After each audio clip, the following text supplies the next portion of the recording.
નમસ્કાર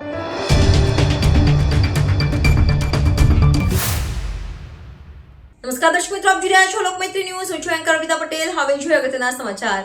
સુરતના વરાછા પોલીસ સ્ટેશનના લોકઅપમાં એક આરોપીનું મોત નિપજતા ચકચાર મચી જવા પામી હતી. સુરતના વરાછા પોલીસ સ્ટેશનના લોકઅપમાં એક આરોપીનું મોત નિપજતા ચકચાર મચી જવા પામી હતી. આરોપીનો મૃતદેહ બાથરૂમની બારી સાથે ફાંસો ખાધેલી હાલતમાં મળી આવ્યો છે. મૃતક પર પોતાની 17 વર્ષીય દીકરી પર દુષ્કર્મ આચર્યું હોવાનો ગંભીર આરોપ હતો. મૃતક વિરુદ્ધ પોસ્કો અને દુષ્કર્મની કલમ હેઠળ ગુનો નોંધાયો હતો. પોલીસે વરાછા પોલીસ મૃતદેહને પીએમ અર્થે સ્મીમેર હોસ્પિટલ ખસેડી આગળની તપાસ હાથ ધરી છે. પ્રાથમિક માહિતી અનુસાર સુરતના વરાછા પોલીસ સ્ટેશનમાં એક આરોપીનું મોત નીપજ્યું હોવાની ઘટના બની છે. આરોપીનો મૃતદેહ બાથરૂમની બારી સાથે શર્ટથી ગળે ફાંસો ખાધેલી હાલતમાં મળી આવ્યો છે. પોલીસના જણાવ્યા મુજબ 45 વર્ષીય મૃતક સામે પોતાની 17 વર્ષીય દીકરી પર દુષ્કર્મ આચર્યું હોવાનો આરોપ હતો.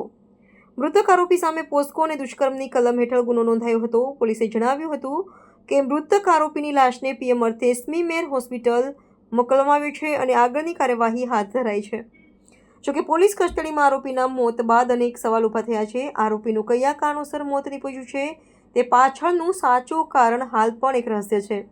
આરોપીએ આત્મહત્યા કરી છે કે પછી તેને હત્યા થઈ છે તેને લઈને પણ સવાલ ઊભા થયા છે.